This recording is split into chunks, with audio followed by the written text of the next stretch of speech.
Ako ang inyong Lolo Pael at ito ang aking kwento.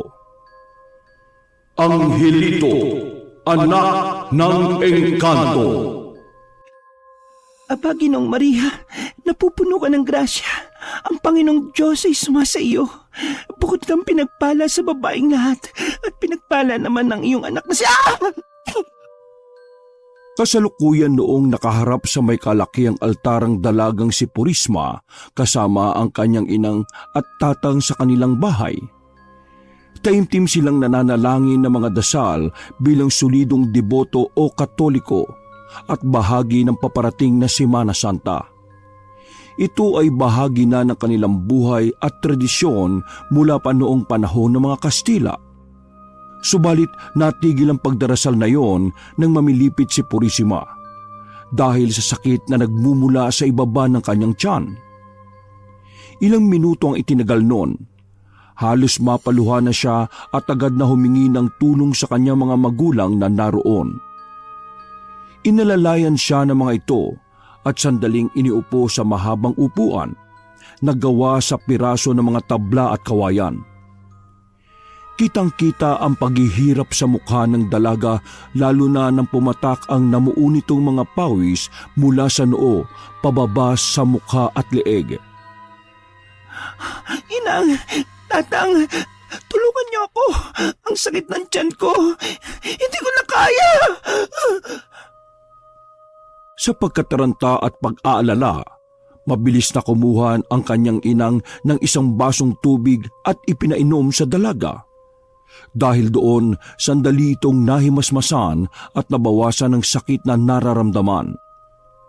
Ngunit hindi pa lumilipas ang maraming minuto, muli itong nagsisisigaw at nang hindi na matiis ay tuluyan itong nawalan ng ulirat.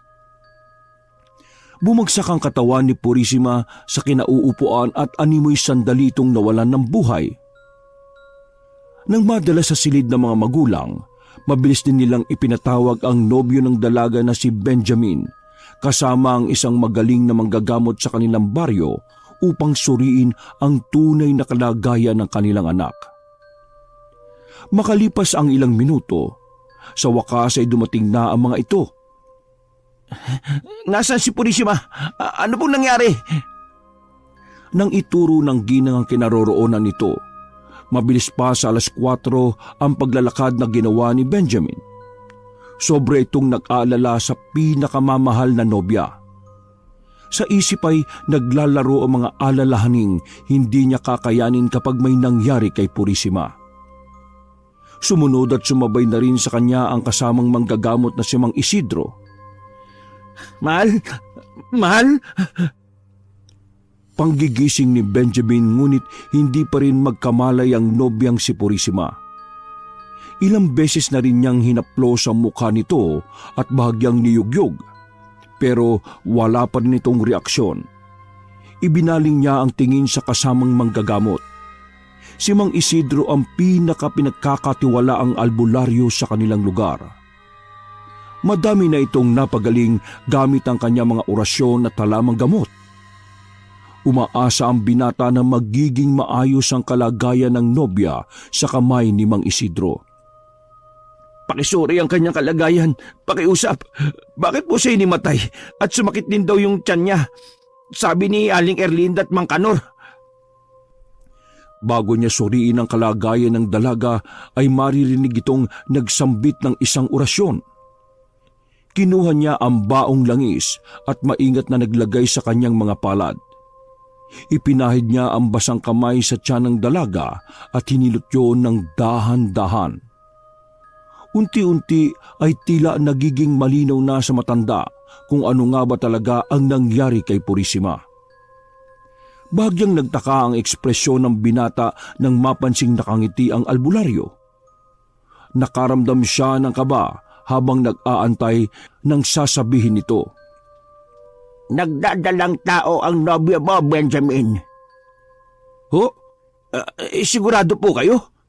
Siguradong sigurado ako, Benjamin. Sa dami na ng mga nasuri kong babae, sigurado akong buntis ang nobya mong si Purisima. Kasabay ni Benjamin, nagulat din ang mga magulang ng dalaga na kanina pa pala nakikinig sa pintuan ng silid na yon. Hindi sila makapaniwala na buntis ang anak dahil wala naman itong nabanggit sa kanila. Bukod doon, maigpit sila sa anak at bantay sarado ang mga kilos nito lalo na kapag kasama ang nobyong si Benjamin. Yun na rin kasi ang naging tradisyon sa kanila na ang mga babae ay tila sagrado o birhen hanggat hindi pa ikinakasal sa lalaking dapat makakasama nito sa panghabang buhay. Hindi ko alam kung ano mga dapat kong sabihin. Ang pagkakaalam ko kailanman walang nangyari sa amin ni Purisima. Kaya't imposible na buntis po siya, Mang Isidro. Baka nagkakamali lang kayo. Ganyan talaga sa una, Benjamin. Habang tumatagal, matatanggap mo rin na magiging ama ka na. O sige, mauna na ako. Binabati kita, Erlinda, Kanor. Magkakaroon na kayo ng apo. O siya, aalis na ako. Hintayin nyo na lamang na magising si Purisima. Nag-iwan na rin ako ng mga halamang gamot. Ilaga nyo at ipainom sa kanya upang bubuti ang kanyang kalagayan. Sa nakikita ko magiging masela ng pagbubuntis ng anak ninyo. Nang makaalis na ang manggagamot, agad na humarap si Benjamin sa mga magulang ni Purisima. Ipinaliwanag niya ang katotohanang alam niya sa mga ito, na kailanman ay walang nangyari sa kanila ng nobya, na iningatan niya ang dalaga at gagawin lamang ang bagay na yon kapag sila ay kasal na. Nagtaka naman ang dalawang matanda dahil batid nila sa boses ng binata ang sinseridad. Ang nagiging tanong na lang sa isip nila, kung buntis si Purisima at hindi si Benjamin ang may gawa, sino ang ama? Baka naman nagkamali lang talaga si Mang Isidro. Kung sakali mang nagkamali siya, sana hindi niya ito ipagkalat sa ating mga kababaryo. Tsak na makakaladkad sa kahihiyan ng anak namin. Natigil ang kanilang pag-uusap nang marinig ang mahinang pag-ungol ng dalaga. Nagkakamalay na ito. Nang makita nito si Benjamin ay napangiti ang dalaga. Inalalayan ito ng binata sa pagbangon at nang makita nilang maayos na ang kalagayan nito, ay sinabi nila ang naging hatol ng albularyo tungkol sa kanyang kalagayan. Panay naman ang iling ng dalaga at itinatanggi ang bagay na yon sa harap ng magulang at sa kanyang nobyo. Imposible. Paano nangyari yon? Wala pa naman namamagitan sa atin, hindi ba, mahal? Hindi ako buntis. Hindi. Alam ko, mahal. Saka may tiwala kong, alam mo na hindi ka makikipagkita sa ibang lalaki dahil madalas nasa bahay ka lang ninyo at kapag lalabas tayo kasama pa natin ang inang at tatang mo. Baka nagkamali lang talaga si Mang Isidro. Baka ngayon lang siya nagkamali. Hindi to magandang pagkakamali. Ba't hindi niya sinigurado? Hindi pa niya naisip na baka dahil sa pagkakamali niyang ito masira naman ang buhay ko. Uminahon ka, mahal. Naniniwala ko sa iyo. Alam kong tapat ka sa akin. Alam kong hindi ka buntis. Lumipas ang mga araw. Naging maayos na ang pakiramdam ni Purisima. Ngunit isang bagay ang lalong nagbibigay ng pag-aalangan at pagtataka kay Benjamin. Kapag dinadalaw niya ito sa kanilang tahanan, magmula kasi nang huli nilang nakausap ang albularyo ay hindi na nga lumalabas ng bahay si Purisima. Nagkukulong na lamang ito sa loob ng kanilang bahay. Madalas kapag napupunta siya roon para bumisita ay humihingi ito ng kung ano-anong maasim na pagkain tulad ng mangga. Minsan naman ay maalat na pagkain gaya ng tuyo at bagoong. Labis ang nagtaka sa kakaibang ikinikilos ng kasintahan. Subalit kahit ganoon ay mas pinili niyang itago na lamang niya yon sa sarili at patuloy na nagdarasal na sana ay hindi totoo na naglilihinga ang dalaga. Kung sakasakali iisipin niyang nagtaksi lang nobya sa kanya, at nasayang ang mga araw at pangako nila sa isa't isa. Hindi pa man napapatunayan ay nasasaktan na siya. Pagsapit ng sumunod na mga araw, ipinagdiriwang sa simbahan ang Miyerkules ng Abo. Nagkatipo ng maraming tao sa simbahan bilang pakikisa sa gawain sa parokya na kung saan ay nilalagyan o pinapahiran ng krus gamit ang abo sa noo bilang tanda ng pagsisisi. Isa sa nakidalo ay si Purisima. Pagdating niya sa altar ay pumikit siya at umusal ng maikling panalangin. Pagdating niya sa altar ay pumikit siya at umusal ng maikling panalangin bago tanggapin ang pagpapahid. Panginoon, alam po ninyong hindi ako nagkasala. Alam po ninyong wala akong ginawang masama. Kung totoo man ang haka-haka, dalhin mo ako sa kalagayang mabuti at bigyan mo ng kaliwanagan ng mga taong manghuhusga sa aking kalagayan. Alam po ninyo ang totoo. At sana sa huli, yun ang manaig. Mula sa likuran at bilang kasunuran sa pila, narinig ni Benjamin ang lahat ng mga tinuran ng kanyang nobya. Gaya ng dati, alam niyang totoo ang mga sinabi nito at kailanman ay hindi ito nagtaksil sa kanya. Malakas ang pananalig niya sa nobya. Ang tanong na nga lang, paano yun nangyari? Pinipilit niyang maalala ang mga bagay na pinagdaanan nila. Pinilit niyang mabalikan ang mga sandali o lugar na huli nilang pinuntahan. Nang matapos si Purisima, sunod siyang pinahiran ng krus sa noo. Kasabay noon ang panalangin niya sa Panginoon. Panginoon, naniniwala po ko sa mahal kong si Purisima. Ano po bang klaseng pagsubok ito? Bakit tila nangyayari sa kanya ang pinagdaanan ng inyong ina na si Maria? Kapag nangyari pong ikinababahala ko, mahuhusgahan ba kami? Panginoon, tulungan mo ko sa mga susunod kong hakbang. Kayo po ang nakakaalam kung diretsyong daan ba ang tinatahak namin o gubat na. Teka, gubat? Tama. Naalala ko na. Mabilis niyang niyakag ang nobya palabas ng simbahan. Dinala niya ang dalaga sa lugar kung saan kakaunti ang tao at malaya silang makakapag-usap. Medyo nagtaka si Purisima sa ikinikilos na iyon ni Benjamin. Pero nagpaubaya siya at hinintay ang paliwanag ng lalaki. May problema ba? Hindi ko alam kung problema ito o hindi pero kailangan na kasi nating pag-usapan yung nangyari sa iyo nung nakaraang linggo. Ilang araw na rin kasi talaga akong di nakakatulog sa kakaisip. Ito yung tamang pagkakataon para pag-usapan natin to.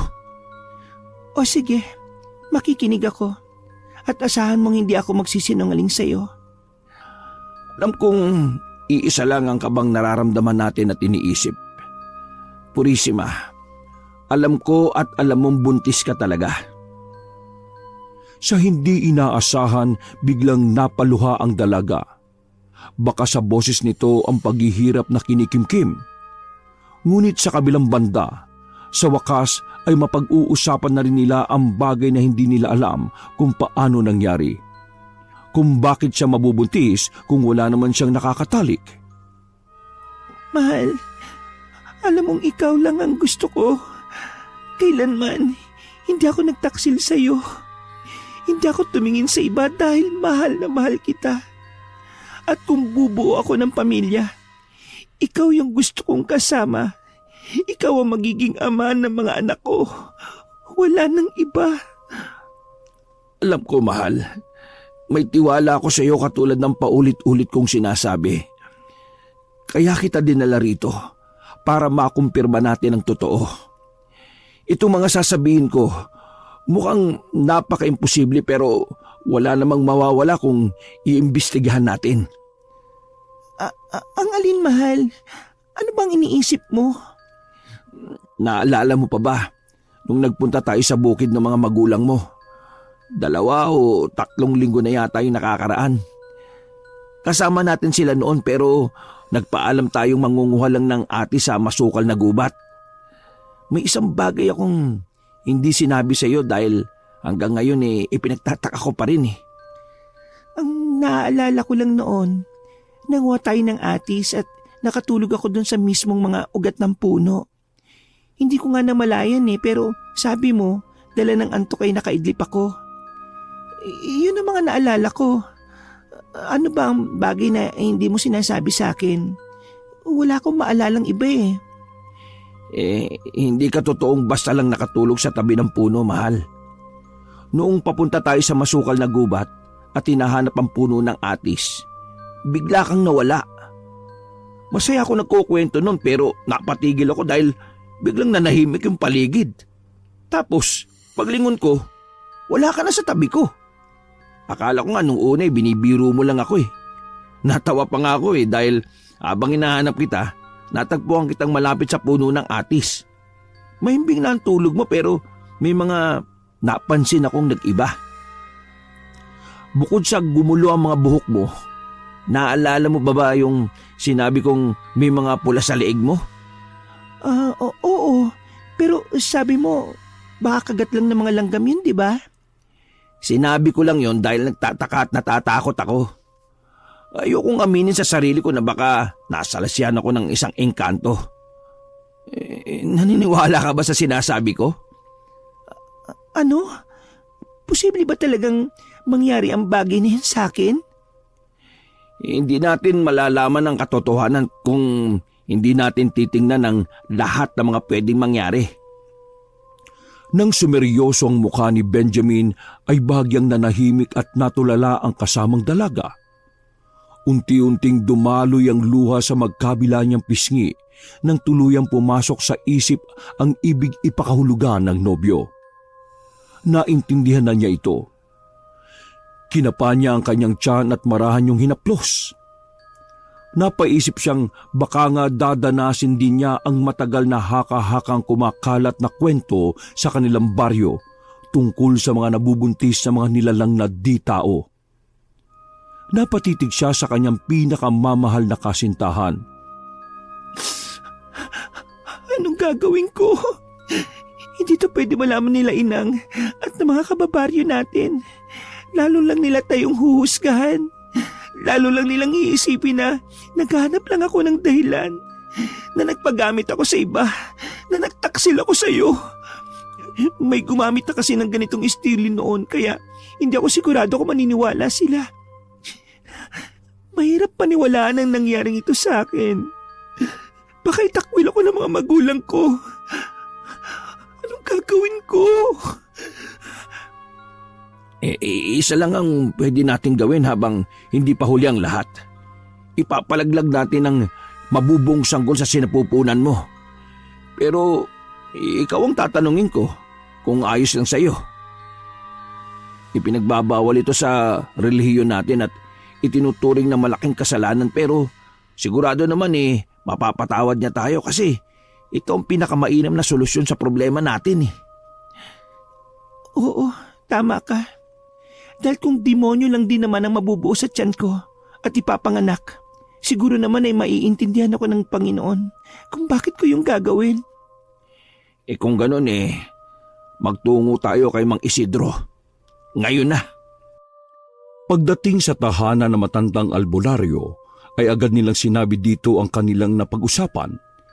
Isinalaysay nila ang lahat ng mga nangyari sa gubat at ang hinala nila na isang ang engkanto ang nakabuntis kay Purisima. Sa pagtataka ng dalawa ay tila hindi man lang nila nakitaan ng pagkagulat ang matanda. Bagkus ay kumunot lamang ang noo nito at bahagyang umiling. Kung ganon naulit pa lang muli ang bagay na nangyari. 20 taon na ang nakakaraan. Ho? Ano pong naulit? Ibig niyong sabihin hindi na bago sa inyo ang ganitong kaso ng pagbubuntis. Sabihin niyo po sa amin kung sino pa po ang kilala niyong nabiktima ng engkanto. Ang anak ko, si Melissa. Hindi pa ganon kalawak ang kaalaman ko sa panggagamot kaya Hindi ko na ipaglaban ang anak ko sa engkantong bumiktima sa kanya noon. Ginawa ko ang lahat noon upang alisin ang batang alam kong bahagi ng dilim, pero habang pinipilit ko, lalo lang nasasaktan ang anak ko. Tinanong ko siya kung itutuloy ko pa ba at umoo siya. Kaya naman pinilit ko pa rin. Subalit, nang maalis ko ang bata sa kanyang sinapupunan, ay doon siya binawian ng buhay. Kaya naman, Purisima, hindi sa tinatakot kita pero baka maulit ang masakit na kasaysayan ko sa iyo. Itutuloy mo pa ba kung sakasakali? Handa ka bang mamatay? Nagkatinginan ng dalawa. Nagkaroon ng pag-aalangan at kaba sa isip nila. Kung napagdaanan na ito ni Mang Isidro, hindi na malabong mangyari din yon kay Purisima. Sandali silang nag-usap dahil buhay ng dalaga ang nakataya rito. Mahal, hindi ko hayaang may mangyaring masama sa iyo. Alam kong masakit para sa atin ito pero ayaw ko namang mawala ka ng dahil lang sa batang yan. Kapag hindi ko ito pinalaglag, anong mangyayari sa hinaharap? Anong mangyayari sa atin? Sa mga buhay natin? Sa pamilya ko? Benjamin, hindi ko na alam ang gagawin ko. Nalilito na ako. Sa nakitang kalituhan sa mukha ng nobya, ay nakaramdam na rin ang pagkalito ang binata. Hindi na rin ito mapagana ang kanyang isipan sa kung ano nga ba ang mas makabubuti para sa kanila. Kailangan niyang mamili. Niyakap niya ng maigpit ang babae at marang hinaplos ang buhok nito. Ipinaramdam niya sa dalaga na ang kanyang simpatya ay nasa kay Purisima. Kaya isang desisyon ang nabuo sa kanyang isip. Hindi ka nag-iisa, mahal ko. Sasamahan kita sa hirap at ginhawa. Pakakasalan kita at ipagsisigawan natin sa lahat na anak ko ang nasa sinapupunan mo. Kung totoo man na yan ay galing sa masama, palalakihin natin siyang mabuti at puno ng pagmamahal. Totoo ba? Tatanggapin mo ko at paninindigan? Oo, mahal ko. Ituturing kitang Maria ng buhay ko. At lalagpasan natin ang lahat ng mga panghusga at pagsubok na darating. Magagawa natin yun. Kailangan lang natin manalig sa isa't isa at sa Panginoong Diyos. Gagawin mo talaga yun? Huwag mong pagtaka ng tunay na pagmamahal, Purisima. Dahil pagmahal mo ang isang tao, harangan ka man ng sibat, walang makakaawat. Lumipas ang mga buwan. Palaki na rin ang palaki ang tiyan ni Purisima na dahilan upang mapansin niyo ng mga kabaryo nila.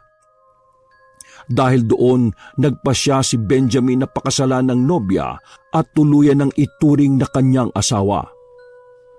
Nagsama sila sa isang bahay na matatagpuan hindi rin kalayuan sa tinirhan ng mga magulang ni Purisima. Suwestyon yon upang kung sakaling mangailangan sila ng tulong ay may malapit na matatakbuhan. Nanatili ring lihim ang tungkol sa batang nasa sinapupunan niya. Ang tanging nakakaalam lamang nito ay ang mga magulang ng babae, si Mang Isidro at silang mag-asawa. Marami na silang naririnig na haka-haka pero nagpapasalamat sila dahil sa ngayon wala silang narinig tungkol sa salitang engkanto. Ang kadalasang mga chismis, biktima raw si Purisima ng ibang lalaki. Naghahasa kaya pinakasalan o nabuntis ni Benjamin nung hindi pa sila tuluyang mag-asawa. Meron din namang kampi sa mag-asawa at sinasabing sila naman talaga ang mga magulang ng bata. Hindi na nga lang makapaghintay na gawin yon bago sila ikasal. Ngunit ang lahat ng mga umiikot na haka-hakang yon ay hinayaan lang nilang mag-asawa. Kailanman ay hindi sila nagbigay ng sagot sa mga tanong na walang alam kundi ang makialam sa buhay ng iba. Sabi nga nila, lilipas din ang apoy. Makakaraos din sila. at makakalimutan din ng mga taong mapanghusga ang kwento nila. Samantala, habang nakaupo sa harap ng kanilang munting bahay, hindi maiwasan ni Purisima ang mag-isip tungkol sa magiging kinabukasan ng anak nila. Sa tingin mo, ano kaya magiging itsura niya? Kamukha ko kaya siya? O kamukha siya ng... Mahal, ano man ang naging itsura niya, tatanggapin natin siya. Pangit, maganda, tao o engkanto. Papalaki natin siyang katulad natin. Malay mo, sa kasaysayan kaya palang maging tao ng engkanto. Pero, seryoso ako, mahal. Ituturing natin siyang atin talaga. Oh, bakit natahimik ka? May bumabagabag ba sa'yo? May tanong kasi ako na gusto kong masagot, mahal. O ano naman yon? Ano kaya ang itsura ng engkanto? Maraming kwentong tungkol sa kanila pero ni isa ay wala pang nakakapagpatunay kung ano ang itsura nila. Saan sila nakatira? O kung ano ang buhay nila? Sabi ng lolo ko sa tuhod, hindi naman likas na masama ang mga engkanto. Maraming uri ng engkanto pero hindi lahat mapanakit. Kumbaga, kung sa atin, kapag nasaktan tayo, saka tayo gumaganti. Ganon din sila. Pero bakit ako nabiktima? Nagtatabi-tabi po naman tayo, di ba? Gumagalang ako sa kalikasan at malakas ang paniniwala sa lumikha. Pero bakit ako nabiktima? Hindi natin alam ang totoo o dahilan.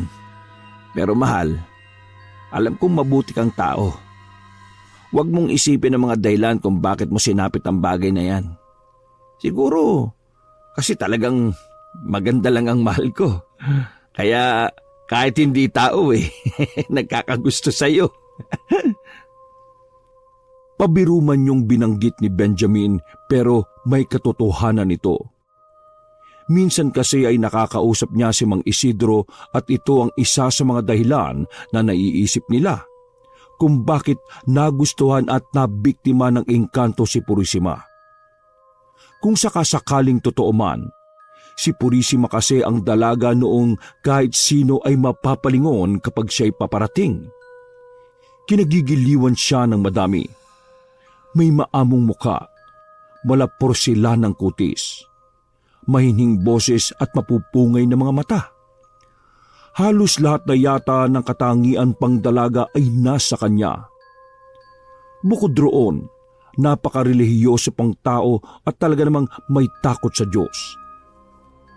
Bukod pa roon ay masipag ito, mabait at masunuring anak sa kanyang mga magulang. Biglang natigil ang pag-uusap ng mag-asawa nang may malakas na ingay silang narinig sa loob ng kanilang bahay. Dali-daling tumayo si Benjamin at sinuri kung ano ang pinagmulan ng tunog. Pagpasok ng silid, nakita niya ang isang supot na gawa sa tela. Nakapatong yun sa kanilang kama. Nilapitan niya yun at marahang dinampot. Nang buksan niya, nanlaki ang kanyang mga mata. Mabilis siyang bumalik sa kinalalagyan ni Purisima at ipinakita ang laman ng telang lalagyan. Teka, ano yan? Saan galing yan? Sa kwarto, sa ibabaw ng kama. Mukhang sinadyang iwan ng nilalang na pinag-uusapan natin. Pero bakit? Bakit niya ako bibigyan ng ganyang bagay? Sigurado ka ba? Baka tulad ng isang tunay na ama, magbibigay siya ng suporta sa anak niyang nabuo at isisilang balang araw. Mahal, baka nga engkanto ang ama ng batang yan. Nang makuha ng babae ang lagayan, agad niyang inilabas sa mga laman nito. Sinuri kung ito ay tunay o peke. Base sa kanilang obserbasyon, tunay ngang ginto ang laman nun. Nung una ay nag-aalinlangan sila na baka ito ay isang patibong lamang o isang uri ng biro sa kanila. Pero nung mga sumunod na araw, Sunod-sunod na may nakikita silang ganoon sa kahit na alinmang bahagi ng kanilang bahay. Dumarating ito sa mga oras na di nila alam. Bukod sa ginto, may mga prutas na ang iba ay hindi tumutubo sa kanilang probinsya ang makikitang nasa lamesa nila. May mga gulay din at iba't ibang lamang ugat gaya ng kamote, patatas at iba pa. Dahil sa nangyayaring yon, ay nakaramdam ng tuwa ang dalawa dahil kahit papaano ay tila nakikita nilang magiging maayos na ang kanilang pamumuhay. Mababawasan ng kanilang gastusin sa pagkain at gaganda na ang kanilang pamumuhay. At pagkalipas nga ng ilang linggo, ay napansin ng mga tao ang nangyayari sa kanila. Umingay ulit ang mga bulong-bulungan tungkol sa kanila. Marami ang nagtataka kung bakit tila umaasenso ang mag-asawa gayong pagsasaka lamang ang hanap buhay ni Benjamin. Pati sa simbahan ay tila itinatakwil na rin sila. Halos magparinig ang pari ng tungkol sa mga masasamang elemento at lamang lupa na ayon sa Biblia, uri ng demonyo at bahagi ng impyerno. Dahil sa sunod-sunod na panghusga, nagpasya ang mag-asawa na lumuwas sa malasyudad na bahagi ng kanilang probinsya. Doon, ipinagpatuloy ni Purisima ang pagbubuntis. Simula noong lumipat din sila, ay natigil na rin ang pagbibigay sa kanila ng mga biyaya. Tila naputol ang ugnayan niya sa ama ng batang daladala niya. Tila ang mabigat na daladala sa dibdib niya ay pansamantalang nabawasan. Dito, kahit papaano wala na tayong maririnig na masasamang salita. Huwag ka na mag-alala, mahal. Sigurado akong lalaki na maayos dito ang anak natin. Saka, wala nang manghuhusga sa atin. Mahal, bakit ganon? Oh, bakit mahal ko? Anong problema? Bakit ka na naman umiiyak? Masama ba akong tao? Yung totoo. Teka. Bakit mo naman sinasabi yan, mahal? Kasi paulit-ulit kong tinatanong kung ano ba ang nagawa kong kasalanan, kung bakit at paano ako napasok sa ganitong sitwasyon. Ginagawa ko naman ang nakakabuti para sa lahat. Sumasampalataya naman ako, nananalangin, pero bakit ko naranasan to? Pinarurusahan ba ako? Ano? Bakit mo naman iisipin yan, mahal? Siyempre, wala kang kasalanan. Pero nahihirapan na ako, mahal. Hindi ko alam kung kaya ko pa ito. Alam ko, mahirap ang pinagdaraanan mo. Pero, kailangan mong iwan ang mga magulang mo, ang lugar natin, at maging ang relihiyon mo. Pero, tandaan mo, mahal, hindi ka nag-iisa. Lagi mo akong kasama kahit saan ka magpunta o anumang pagsubok ang madaanan mo. Mahal, lagi kitang sasamahan, tatandaan mo yan.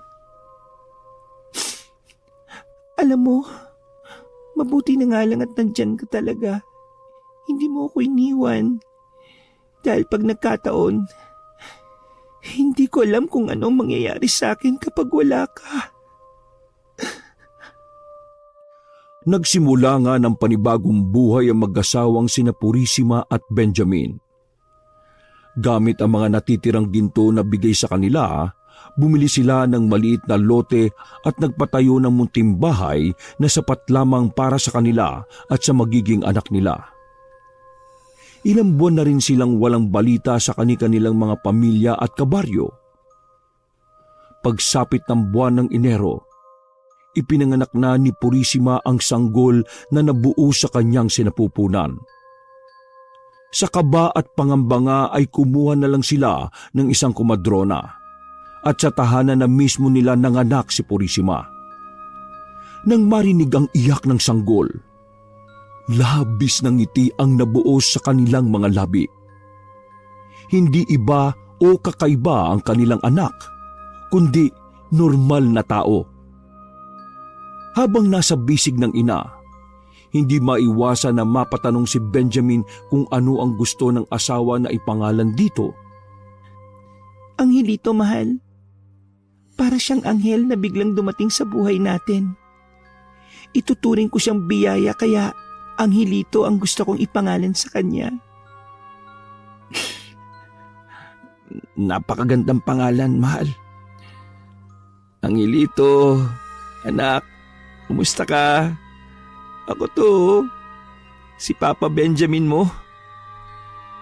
Binuhat yun ng lalaki at marahang niyakap.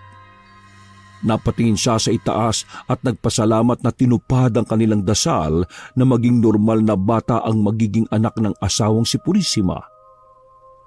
Nang matapos, nilisan ng kumadrona si Purisima at agad na itong nagpaalam nang mapansing dumidilim ang kalangitan. Saktong pagkaalis nito ay bumuhos ang isang napakalakas na ulan. Sinabayan niyo ng matatalim na kidlat at malalakas na kulog. Parang galit na galit ang langit. Marahang inilapag ni Benjamin ang sanggol sa bisig ng ina. Agad niyang isinara mga pinto at bintana bilang proteksyon sa pagpasok ng tubig ulan sa loob ng kanilang tahanan. Habang panay ang antanda ng krus ang ina, ang sanggol namang si Angelito ay payapang nakapikit lang at tahimik na natutulog. Tila ba helid dito ang ingay na mula sa kulog at kidlat sa labas. Lumipas ang mga araw at buwan. Lumalaking malusog ang sanggol. Normal at maayos ang pangangatawan nito. Mukha, balat at tindig. Ngunit nang matuto na itong maglakad at makakita ay napansin nilang wala itong gutli o hiwa sa itaas ng kanyang labi. Alam nilang hindi normal ang ganoon sa isang tao. May mga pagkakataon pa na palaging nawawala ito at nahahanap sa harap ng isang malaking puno na parabang may kinakausap na hindi nakikita ng kanilang mga mata. Kinukuha na lamang ito ni Purisima at dinadala sa kanilang kwarto. Pero minsan, kusa itong nagbubukas ng bintana upang tumanaw lang sa labas ng kanilang bahay at nakikipag-usap sa kawalan. At nang matuto ng magsalita ang anak nila, ay minsang di maiwasan ni Purisima na tanungin ang bata kung sino ang madalas nitong tinatanaw sa bintana at pinupuntahan sa may puno. Wala itong naging bukang bibig kundi tatay. Ibig sabihin, hindi ako yon dahil papa ang tawag niya sa akin at hindi tatay. Sa palagay mo ba narito na siya? Siguro. Hindi naman magsisinungaling ang bata Anong gagawin natin? Paano siya nakasunod dito? Hindi ko alam. Wala akong ideya. Basta ang alam ko, ang kutob ko nasundan niya tayo dito. Kung paano, hindi ko nga alam. Dahil sa mga narinig sa anak, ay hindi naiwasan ng dalawa na magtaka at mag-alala. Akala kasi nila ay nakalayo na sila sa tunay na pinagmulan nito. Mukhang nasundan pala sila at sinubaybayan lang sa mga nakalipas na taon. Paano kung dumating ang panahon na magtanong sa atin ng bata? Anong sasabihin ko? Hindi natin sasabihin sa kanya ang totoo. May isang bagay akong iniisip para mailayo natin siya sa tatay niya. Isang bagay para maitaboy natin ang engkanto. Paano? Basta, may naisip ako. Alam kong matutulungan niya tayo sa pagkakataong ito. Sino? Kinabukasan ay maagang umuwi sa baryo si Benjamin. At pagbalik niya bago maghapunan ay kasama na nito si Mang Isidro. Kasama rin nito ang mga magulang ni Purisima na si Aling Erlinda at Mang Kanor. Walang pagsidla ng sayang nararamdaman ng dalawang matanda dahil sa mga lumipas na taon, sa wakas ay muli nilang nasilayan ng anak, lalong-lalo na ang apong si Angelito. Matapos makapag-usap at makapagkwentuhan, inilahad na ni Benjamin ang tunay na dahilan kung bakit narito ang manggagamot. Nasundan kasi kami rito ng totoong ama ni Angelito. Ng engkanto? Opo. Napansin na namin yon dahil habang lumalaki siya, madalas siyang nakatingin sa labas ng bahay at bintana. May kalaro siyang hindi namin nakikita. At minsan niya nang tinawag na tatay. Diyos ko, totoo ngang nasundan kayo. Kung ganun kung sakasakali baka kunin din ng engkantong ito ang anak ninyo. Kahit nasa mortal siyang katawan, ang pagkatao niya naman ay totoong para sa ibang mundo. Tulungan niyo kami, Mang Isidro. Nakikiusap po ako. Ayaw kong makuha sa akin ang anak ko. Oo, nung una ay halos ayawan ko siya pero habang tumatagal, tanggap ko ng anak ko rin siya. Mahal na mahal ko si Angelito. Sige, susubukan ko, iha. At talagang ayaw kayong lubayan ng engkantong yan, Wag lang talagang magpapakita sa akin yan. Ay, nako. Ay, wag ho kayong magsalita ng bagay na ganyan. Mainit ho ang dila ng tao. Kayo rin, baka magpakita yan sa inyo. Ay, nako. Wala tayong magagawa kung yun ang naisin niya. Kasi tao lang naman tayo. Siyempre, pag kinanti, gaganti tayo. May kasalanan sa akin saka sa anak ko. Sa bagay, may punto ka naman. At siya nga pala, iha. Ipinapangako ko, gagawin ko ang lahat ng aking makakaya para tulungan kayo. Maraming salamat po. Saan niyo ba madalas makita itong anak ninyo? Sa sinasabi niyong palaging tumatanaw at sinasabing tila may kalaro? Doon po sa punong yun, Itinuro nga ni Benjamin ang malaking punong yon. Dahil doon ay nagsimula na si Mang Isidro sa kanyang pagkilos laban sa engkanto.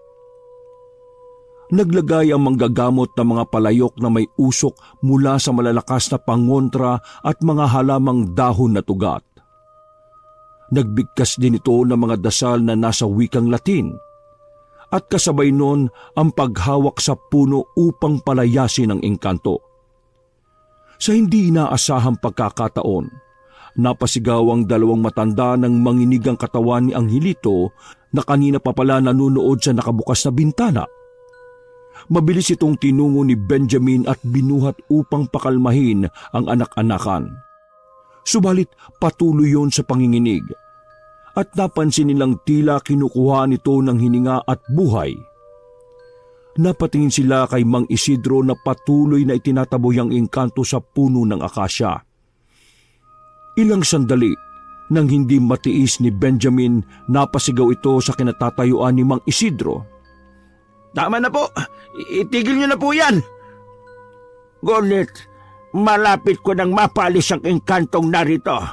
Bigyan mo pa ako ng sapat na panahon at sinabi ko nang itigil niyo na yan Pero, ano ang dahilan? Itinigil ni Mang Isidro ang kanyang ginagawa. Labis itong nanghinayang dahil kaunti na lang ay mapapalayas na niya ang engkanto. Ngunit alam niyang wala siyang magagawa sa desisyon ng mag-asawa. Nang tumigil ang matandang albularyo, ay siya naman pagtigil ang panginginig ng batang si Angelito. Tama ang kutob nila. Naapektuhan ang anak nila sa ginagawang pagpapalayas sa engkanto. Napatingin ang lalaki sa asawang si Purisima na tuloy sa pagdaloy ang luha. Ano nang gagawin natin? Kapag itinaboy natin ang tunay niyang ama, mawawala rin siya sa atin. Wala tayong magagawa. Kailangan niya na lang na lumaki ng normal at naayon sa ikaliligtas niya. Susubaybayan at babantayan na lang natin siya maigi. Kung ganun hahayaan na lang ba natin na andyan ang ama niya? Paano kung... Hindi na nito naituloy ang sasabihin. Pinigilan siya ng asawa. Huwag kang mag-isip ng mga negatibong bagay, mahal. Tandaan mo, mainit ang ating bibig. Baka magkatotoo. Hindi. Ayoko na. Kung mangyayari ulit yon, isinusumpa ko mamamatay ako. Nakikiusap ako, mahal. Tigilan mo na ang pag-iisip niyan. magiging maayos din ang lahat. Sa loob ng maraming taon ng pag-aalaga at pagmamahal sa kanilang anak, ay pinilit talaga ng mag-asawa na mapalaki ng maayos ang bata. Nabuhay ito sa mga aral at turo ng simbahan. Nang nag-aaral na ang bata ay ginawa ng dalawa ang lahat para maibigay sa bata ang lahat ng pangangailangan nito. Sinubaybayan at ginabayan din nila ito sa abot ng kanilang makakaya. Si Purisima ang naghahatid dito sa paaralan at kapag uwian, si Benjamin ang kasabay nito dahil pauwi na rin yon galing trabaho. Ganoon ang naging takbo ng kanilang buhay. Naging normal naman ang lahat. Naging maayos at walang kakaibang nangyayari. Nagpatuloy sa pag-aaral ang bata at kapag nakakauwi galing paaralan, dumidiretso ito sa puno ng akasya at kinakausap pa rin ng isang nilalang na hindi nakikita ni numan bukod kay Angelito. Para hindi isipin ng iba na may sira sa utak ng anak nila, ginawa ni Benjamin ng maliit na bahay kubo ang harapan ng puno ng akasya.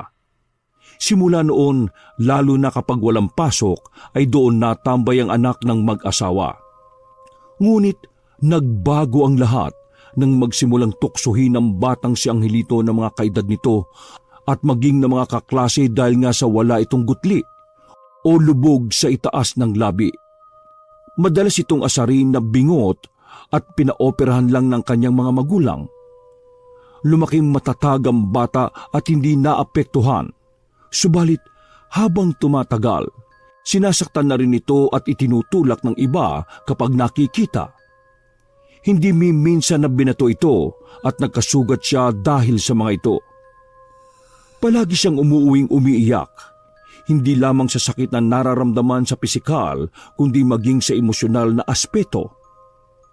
At minsang umuwi siya ay nakita ng ina na may natuyong dugo sa damit ng kanyang anak. Anong nangyari, anak?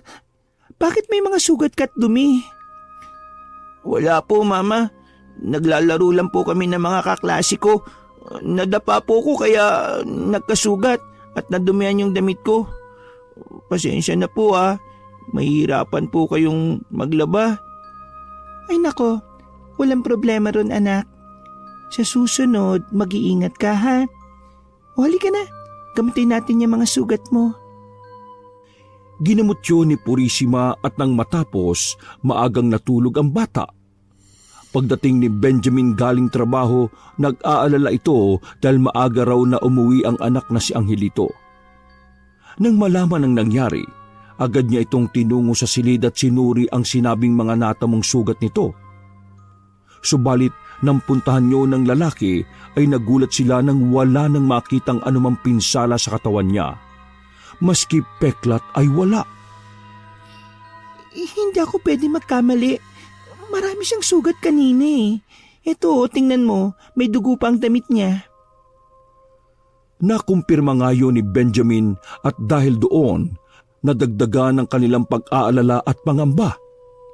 Isa lang ang nasa isip nila. Totoong hindi na normal ang anak nila. Ayokong dumating ang araw na matuklasan ng mga taga rito ang tungkol sa anak natin, Benjamin. Baka kung ano ang gawin nila sa kanya. O sige, bukas iuwi muna natin siya sa baryo. Ano? Bakit doon? Paano kung kunin siya sa atin? Hindi ko hahayaan yon.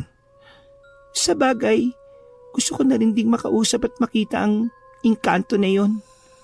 Oh, bakit mo siya gusto makita? Gusto kong tanungin kung bakit niya ako pinagsamantalahan. Pagdating nila sa baryo ay hindi nila inaasahan na kumalat na ang tungkol sa totoong katauhan ng kanilang anak.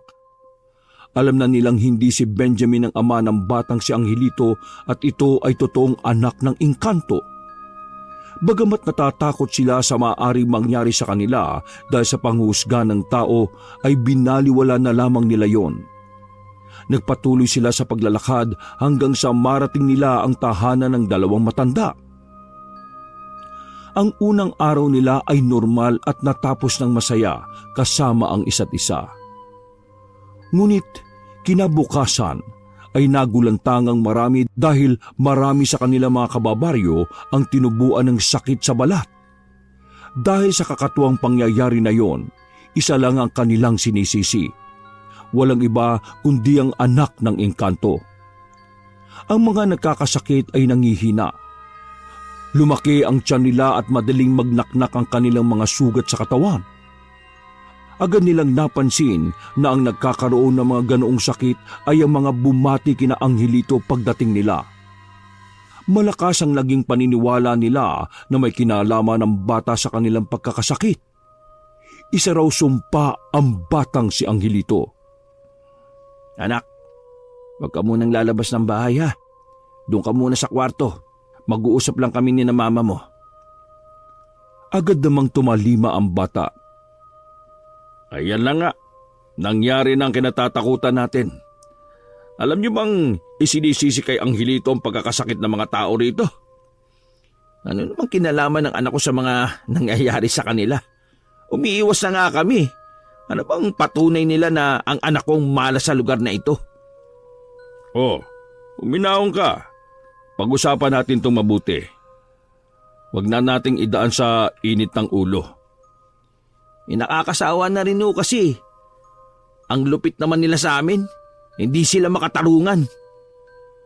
Pero ang katotohanan ay katotohanan, Benjamin. Ang lahat ng taong nanghuhusga sa anak mo ay tinamaan ng sakit sa balat. Naniniwala ka sa sinasabi nila? At ano bang dapat kong paniwalaan, iho? Sige, sabihin na nating ganun nga. Pero walang kinalaman ng anak ko. Alam ko sa sarili ko na pinalaki kong mabuting tao si Angelito. Kung sino man ang pwedeng sisihin, baka yung tunay niyang ama na Hindi na ituloy ni Benjamin ang sasabihin at napatingin sa nag-aalalang asawa na si Purisima. Napapikit siya at umisip ng paraan upang matigil ang sinasabing kumakalat na sakit sa balat. Bukas, maaga po kaming aalis ng asawa at anak ko papunta sa gubat. Susubukan namin pakiusapan yung tila may gawa ng mga nangyayari sa baryo. Sige, sasamahan ko kayo. Mainam pa nga po, para naman malinis namin yung pangalan ng anak ko sa baryong ito. Siya. Kung gayon magpapaalam na ako. Magkita na lang tayo bukas ng maaga sa gubat. Sige po. Pagsapit ng gabi ay naalimpungatan si Benjamin nang maramdaman at mapagmasdan ang pagpasok ng itim na figura sa nakabukas nilang bintana. Dahil maliwanag ang bilog na buwan, kitang-kita niya ang pagtabi nito sa kanilang anak na si Angelito. Hinihimas-himas pa ng nilalang na yun ang mukha ng bata at tila ipinapakitang mahal na mahal niya ito. Kinusot ni Benjamin ang mga mata kung namamalikmata lang ba siya, pero totoo ang kanyang nakikita. Wala mang mukha ang itim na figura ay alam niyang isa yung nilalang. Nanatili siya sa pagkakahiga at tinayaan nitong tabihan muna ang anak niya. Ilang minuto, umalis din yun at muling dumaan sa bintana. Napatayo na si Benjamin at pinagmasdan ang kalagayan ng kanyang anak na si Angelito. Tila nakangiti ang bata kaya nakumpirma ni Benjamin na baka ito nga ang ama niya. Kinabukasan, madaling araw pa lang ay gumayak na ang mag-asawa kasama ang anak pati si Mang Isidro. May kalayuan ng kanilang nilakad at ilang oras din ang inilaan bago mahanap ang puno ng atis kung saan noon natagpuan ni Benjamin ang asawang si Purisima. Anak, Angelito, may nakikita ka bang ibang tao bukod sa atin? Ibang tao po? Wala po. Pero siya. Itinuro ni Angelo ang puno kaya naman nagkatinginan ng mga naroon at kinabahan sila ng sobra. Anak, pwede mo ba siyang kausapin at sabing itigil na yung mga sakit na kumakalat sa baryo? Wala raw po siyang alam sa mga nangyayari sa baryo. Bakit niyo raw siya pinagbibintangan? Nagagalit po siya. Nang sabihin niyo ni Angelito, napaaray sa sakit si Benjamin nang mamanhid ang mga paa niya. tila nalumpo siya at napaluhod sa lupa. Maya-maya, napahawak naman ito sa kanyang braso at tila iniikot yon upang baliin. Huwag mong sasaktan ang papa ko. Nakikiusap po ako. Napasubsob si Benjamin sa lupa nang bitiwan siya ng kalabang di nakikita. Ayos ka lang ba, mahal? Oo. Ayos lang ako. Alis na tayo dito. Delikado ang lugar na ito. Dahil nakuha na ang sagot, ay nagpasya na silang lisanin ng lugar na yon at bumalik sa baryo. Ngunit pagdating nila sa may bungad ng gubat ay nakita nilang may mga nakaabang ng tao. Ang ilan sa kanila ay may mga taong nagkasakit. Kaawa-awa ang kanilang naging kalagayan dahil tila mas lalong nagnaknak at may kung ano-ano pang lumalabas na maliliit na insekto mula sa sugat. Napamulagat si Benjamin nang mapansin ng iilang kalalakihan ay may mga bitbit na itak at tila susugurin ng anak na si Angelito. Mabilis na pumagitna ang lalaki upang protektahan ang bata. Walang kinalaman ng anak ko sa mga nangyayari sa inyo. Huwag mo sabihing wala! Alam namin ang totoo! Anak ng engkanto ang batang yan! Malas yan! Malas! Wala kang karapatang sabihin yan. Anak namin si Angelito. Anak ko! Ay huwag mo kaming lokohin, Benjamin! Wala kang anak! Anak yan ni Purisima at ng engkantong gumahasa sa kanya! Huwag ka nang magtatago! Alam na namin ang totoo! Mula nang tumuntong at bumalik ang batang yan sa baryong ito, nagkaroon na ng sakit na walang lunas! Sino kayo para husgahan kami, ha? Wala kayong alam sa mga pinagdaraanan namin, kaya tumigil na kayo! Kami? Titigil! Hoy! Papatayin na muna namin ang salot na yan bago kami tumigil!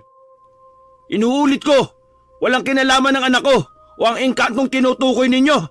Ang nararanasan nyo ay parang gawa ng isang... Sandali! Napatingin si Benjamin kay Mang Isidro nang pumasok sa isip niya ang salitang barang o kulam dahil kung hindi siya nagkakamali, may alam din na matanda sa ganoong bagay. Tila ibinubulong ng kanyang isip na baka nga si Mang Isidro ang may kagagawa ng lahat ng mga kaguluhan sa kanilang baryo. Sugurin at patayin ang anak ng engkanto! Dahil hindi na mapigilan ng galit ng mga tao, ay tangi na lamang nagawa ni Benjamin ay ang saluhin ng mga taga at saksak ng kanilang mga kababaryo na noon ay galit na galit sa kanila. Nararamdaman niyang nalalapit na ang kanyang katapusan. Nang masulyapan ang kanyang mga biyenan ay malakas nitong sinabi sa dalawa na ilayo na nila ang kanyang mag-ina sa lugar na iyon. At upang patuloy na maprotektahan ng pamilya ay tinis niyang tanggapin lahat ng masasakit na tama ng itak. Paalam! Paalam, mahal! Paalam, anak ko! Gamit ang natitirang lakas, pinilit ni Benjamin na lumaban upang tuluyang makalayo ang kanyang asawa at anak. Ilang minuto lang naisukan niya ang sariwang dugo nang bumaon sa kanyang tiyan ang tulis ng gulok mula sa isa sa mga kabaryo niya. Nang makumpirmang wala na sa paningin niya ang mag-ina, tuluyan niyang ipinikit ang mga mata at nalugutan ng hininga. Samantala, nahinto ang ina at ama ni Purisima nang tamaan ng mga iyon ng matutulis na bagay sa likuran mula sa ibang kabaryo na humahabol sa kanila. Sinenyasan pa siya ng mga ito na tumakas na at lumayo sa kanilang lugar. Walang nagawa si Purisima kundi ang tumakbo ng mabilis habang buhat-buhat ang anak. Iniwan niya ang kanyang mga magulang. Umiiyak siya. Masamang-masama ang loob niya sa nangyari. Inang, mahal ko. Makalipas ang ilang oras na pagtakas at pagtakbo, sa wakas ay hindi na nasundan pa ang mag-ina. Nang maibaba ang buhat-buhat na anak, mabilis na napaluhod si Purisima at muling bumuhos ang luha dulot ng sakit at pagkasawi. Si Angelito naman, Nakatayo lang sa tabi nito habang puno ng kalungkutan ang buong pagkatao dahil sa pagkamatay ng kanyang lolo, lola at ama-amahang si Benjamin, na hanggang sa huli itinuring siyang anak at ipinagtanggol sa lahat ng taong gustong manakit sa kanya. Sa hindi inaasahan, napaluhan na rin siya at niyakap ang inang tila nawala na ng pag-asang mabuhay pa. Mama, gaya ni Papa, hindi po kita iiwan. Ipagtatanggol po kita sa lahat gaya ng ginawa ni Papa Benjamin. Dahil sa mga katagang yon, tila nabuhayan ng loob ang inang si Purisima. Doon niyakap niya ng mahigpit ang anak at ipinangako ring hindi niya ito iiwan kahit wala na ang haligi ng kanilang tahanan. Lumipas ang maraming taon. Ganap na ngang binata si Angelito na sinasabing anak ng engkanto. Lumaki itong seryoso sa buhay at nasa pag-aaral lamang ang buong atensyon. Nagkaroon din siya ng bunsong kapatid na pinangalanan ng kanyang ina na si Ben, na hango sa pangalan ng namayapang ama. Noong araw kasi na namatay ito, nasa sinapupunan na pala ni Purisima ang magiging anak nila ni Benjamin. Malaking panghihinayang ni Purisima dahil hindi man lamang nalaman nito na nagkaroon sila ng supling. Sa paglipas ng mga taon ay nagkaroon ng matinding karamdaman si Purisima, hanggang sa igupo na rin siya nito at kalaunay namatay. Labis ang naging pagdadalamhati ng magkapatid sa nangyari. Mapait man at nakakalungkot ang bahaging yon sa kanilang buhay, ay tinanggap nila yon kasabay ng pangako ni Angelito na di niya pababayaan ang nakababatang kapatid. Ngunit simula nang mawala ang ina, isang desisyon ang ginawa niya. Matagal na niya yung pinagpaplanuhan at wala na nga makakapigil sa noon pa niya gustong gawin, ang maghiganti sa mga taga-baryo. Namangha ang lahat dahil sa pagdating ng isang binata na matipuno, makisig at may kaaya-ayang itsura, si Angelito. Malayo na ang naging wangis nito sa nakaraan, kaya akala ng mga tiga roon ay isang ordinaryong dayo lamang ang binata. Magiliw nila itong binati sa kanyang pagdating. Bagamat maraming bumabati sa kanya, ay hindi niya pinansin isa man sa mga ito. Nilampasan lang niya mga ito at dire-diretsyong nagpunta sa dati nilang tirahan na noon ay sunog na. Sa paglipas ng mga taon ay marami nang nakikitang pagbabago si Angelito sa kanilang baryo, tulad ng mga bagong bahay na nakatayo, mga tulay, tindahan at iba pa. Pero ang nanatili mula pa man noon ay ang atmosfera ng lugar na matagal niya nang isinumpa. Matapos mapagmasdan, sunod niyang tinungo ang bukid at gubat kung nasaan ang puno ng atis na pinagdalhan sa kanya ng mga magulang noon, kung saan din nakatira ang ama niyang matagal nang hindi nagpapakita o nagpaparamdam. Nang makarating doon, may ilan na ring pagbabago. Mas nagtaasa ng mga dabo ngunit nanatili roon ang puno ng atis na bahagyang lumaki ngunit palagas na ang mga naninilaw ng mga dahon. Umupo si Angelito sa tapat nito at inilabas ang mga drawing noong bata pa siya. Simula nung mamatay sina lolo at lola, pati na si Papa Benjamin, madalas na akong managinip ng lugar na hindi pamilyar sa akin. Ang mga gusaling narito ay kakaiba at mga bagay na naroon ay kahanga-hanga. Ano bang lugar na ito? Bakit ito nagpapakita sa akin? Ito ba ang totoo mong tahanan? Dito ba dapat ako nakatira? Ilang minuto ng katahimikan ang naramdaman ni Angelito bago siya magpasyang tumayo at umalis sana.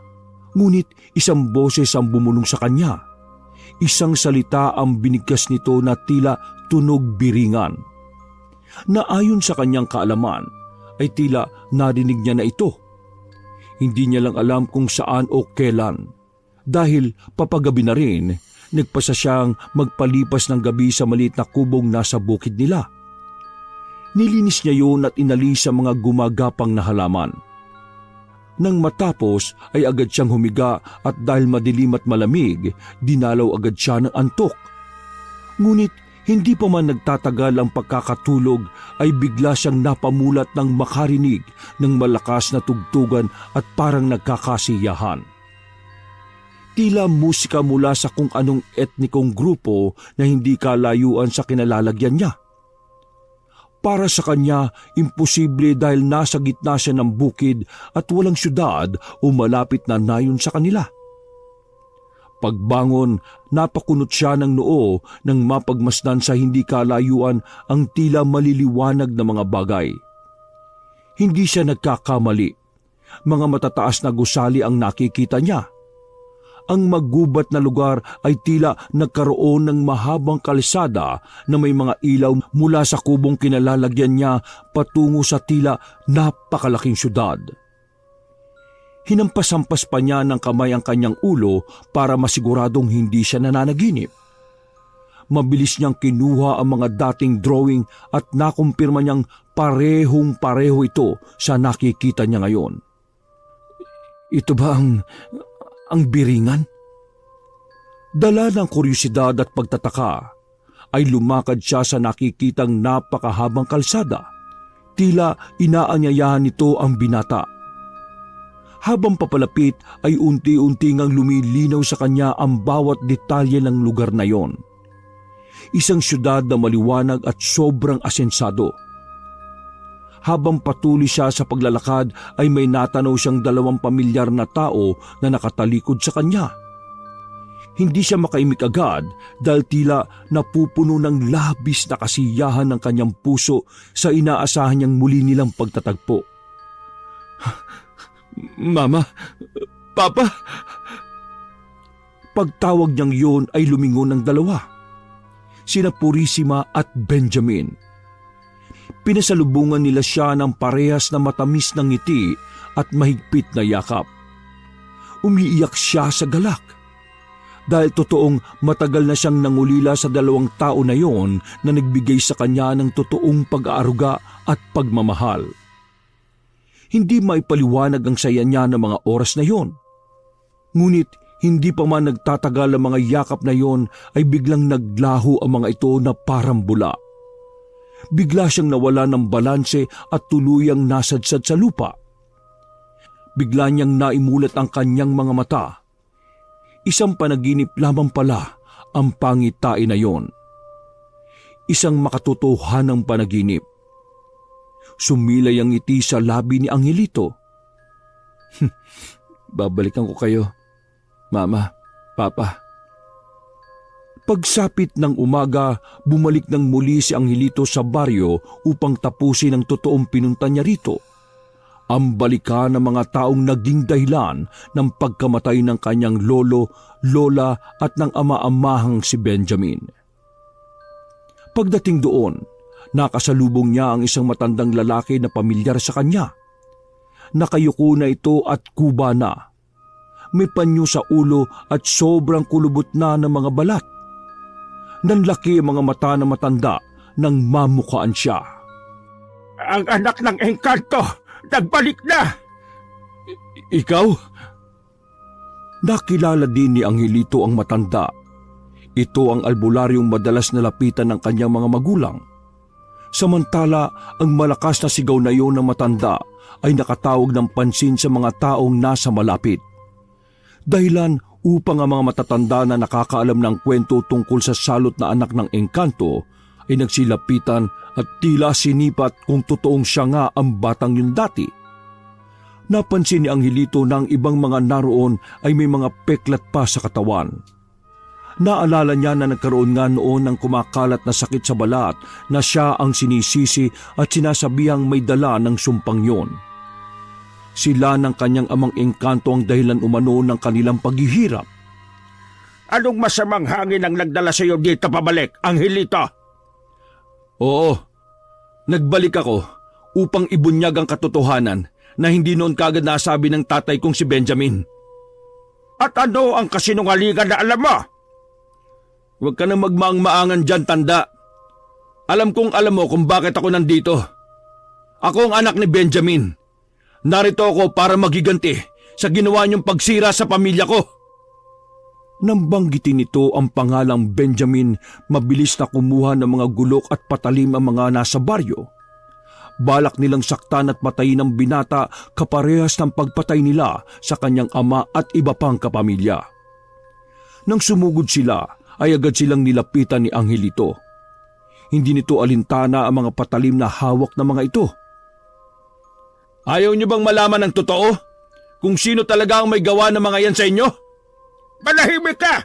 Huwag na huwag kang gagawa ng kwento dahil walang maniniwala sa iyo dito! Wala akong pakialam kung maniniwala sila o hindi. Pero alam ko at mas lalong alam mo ang katotohanan na ikaw talaga ang salot sa lugar na ito. Dahil isa kang tunay na mambabarang. Isa kang manluloko. Ikaw ang salot! Sinungaling ka! Walang katotohanan ng mga sinabi mo. Ikaw at ang ama mong engkanto ang... Aray! Matanda ka na.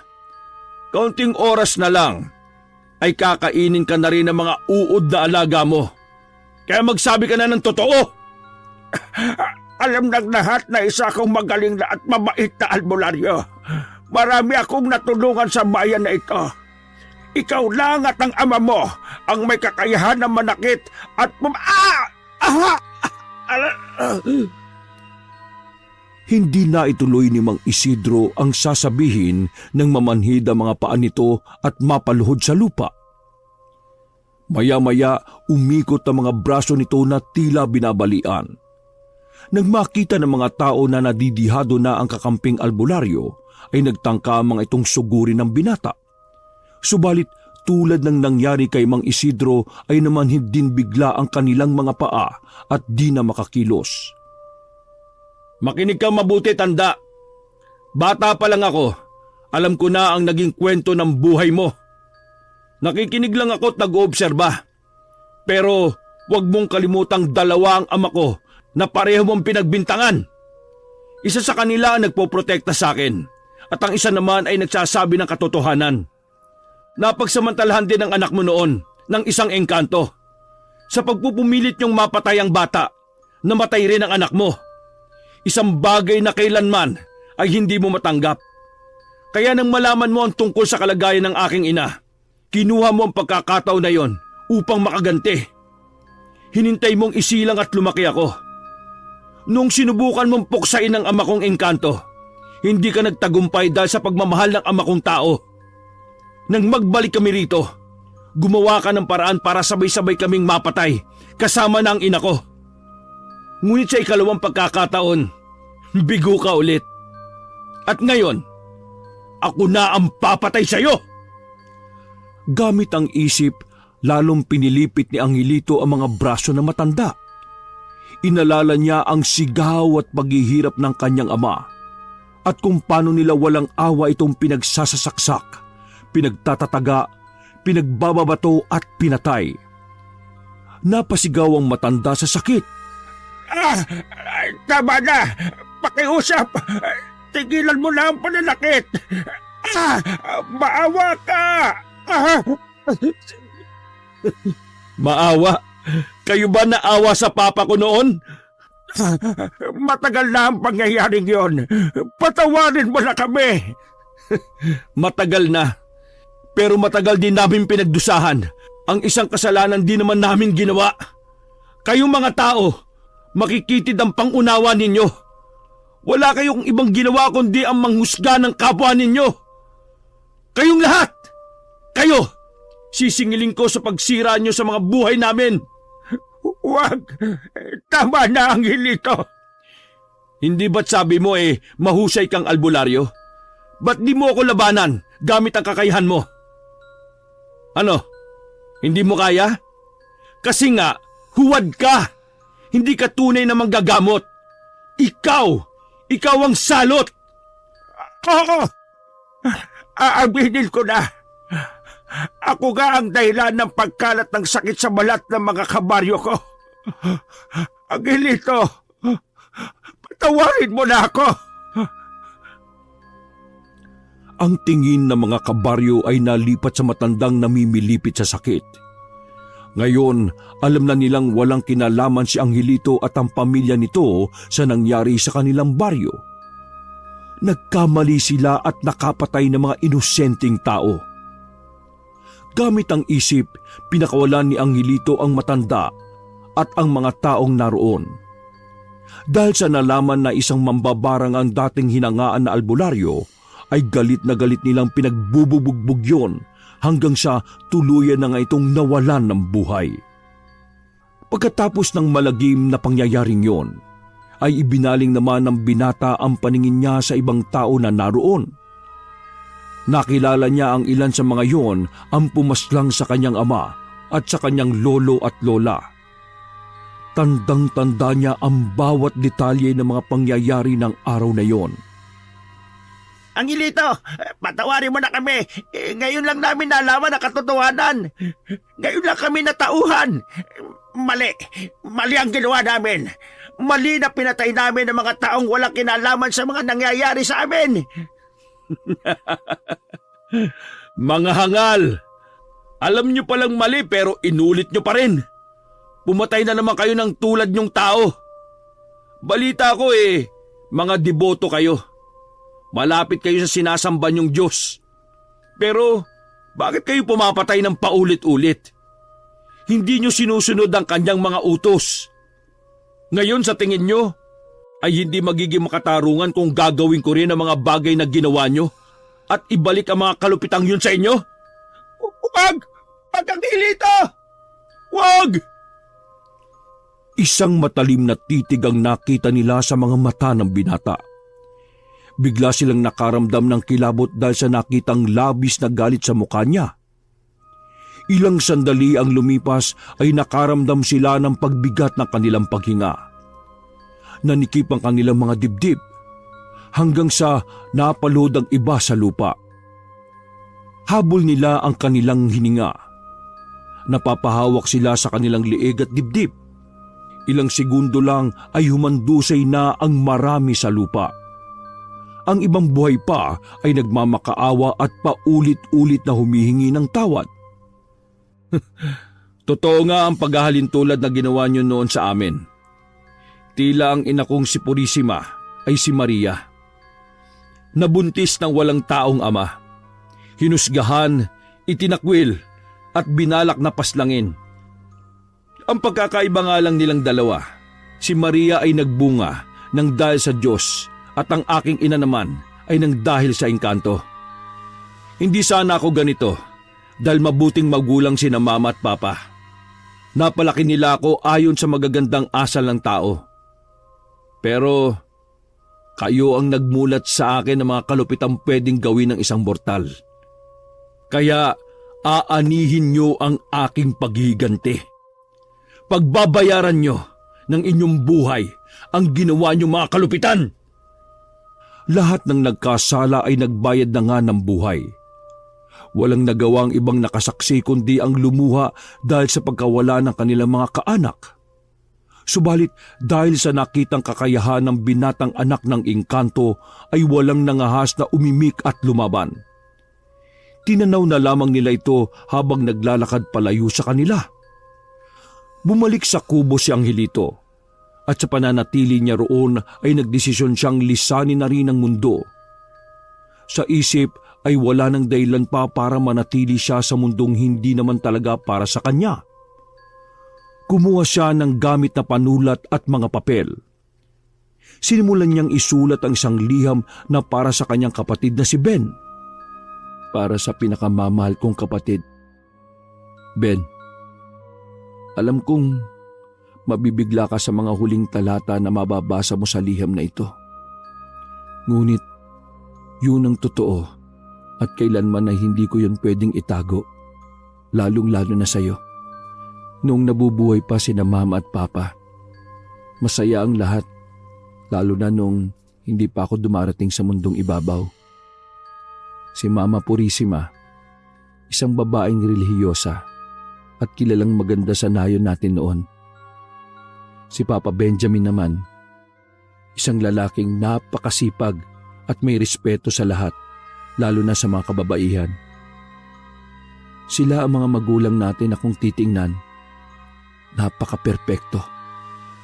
Alam kong gusto mong malaman ang mga totoong nangyari sa nakaraan at sa huling bahagi ng liham na ito. Mababasa mo ang lahat ng yon. Nasa iyo na kung gusto mong itago o ibahagi sa iba o gawing inspirasyon. Pen, tandaan mo, mahal na mahal ka namin ni na Mama at Papa. Sandali muna akong mawawala at walang kasiguraduhan kung kailan ako babalik.